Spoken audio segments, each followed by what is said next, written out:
The left is in full meltdown mode over the recent allegations against Supreme Court nominee Brett Kavanaugh. Some in the mainstream media are even criticizing Democrats for the handling of the situation.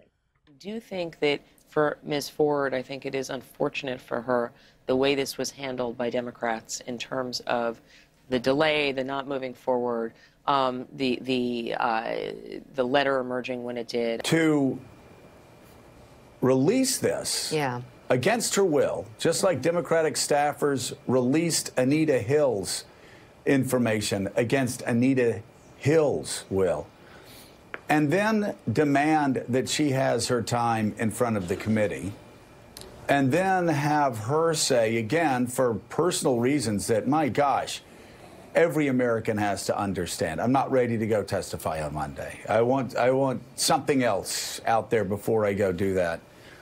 But then for Democrats, and I saw this, respected Democrats saying, oh, these Republicans have set this poor woman up to go into walk through a gauntlet on Monday. No, actually, Republicans, everybody was screaming at the Republican Party 24 hours ago that they needed to give her a hearing. Whose life has been examined by the FBI and has been screened a lot of times in his life.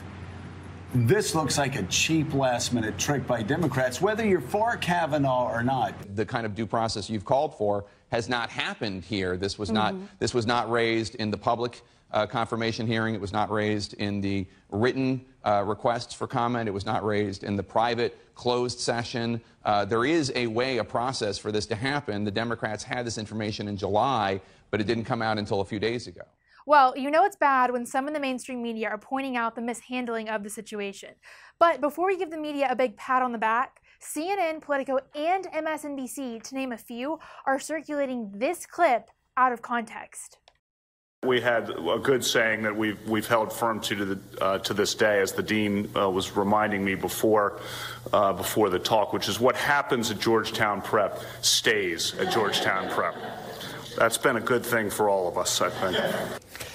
So those remarks that Judge Brett Kavanaugh made were back in 2015 in front of an audience who was smiling and laughing. It was a very blatant, clear joke. And what many in the mainstream media are doing, as you just saw, they're trying to say that by making that joke, that somehow he's acknowledging or admitting that the allegations that Ms. Ford made against him are somehow true. This is completely dangerous behavior. You know, Senator Elizabeth Warren even tweeted this out herself. It's still up on her Twitter account. It has 50,000 likes. Think about that for a second. You know, many in the media have called out this behavior. They're saying, wait a second, this has been handled really badly, especially by the Democrats. Now the other half of the media needs to wake up.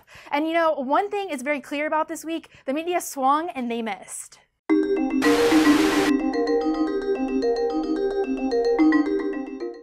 While some of the media say Democrats have gone too far, others seem to have forgotten the similarities between Kavanaugh's allegations and those of Clarence Thomas faced in 1991.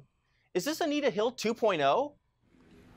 As a black American, as far as I'm concerned, it is a high-tech lynching for uppity blacks who in any way deign to think for themselves, to do for themselves, to have different ideas. And it is a message that unless you kowtow to an old order, this is what will happen to you. You will be lynched, destroyed, caricatured by a committee of the U.S. Senate rather than hung from a tree. Well, obviously, this is a very late-breaking personal attack with a lot of unsubstantiated claims. But in some ways, this is actually worse than what happened in 1991. The accusations are more vague and much more serious. And I have to say, the media may have lost a lot of credibility on this one with publishing a lot of unsubstantiated stories that were very quickly debunked immediately, and I think that's been a huge problem. After 1991, the press lost a lot of credibility, and their poll numbers went way, way, way down. And I think that's a big problem after this. The press already has such a problem with credibility, especially in this area. They've run with so many false stories and misleading ones, they don't seem to be wanting to get to the truth in this matter. And that's what's really important, because a good man could potentially be having his whole character besmirched at the same time. It's terrible.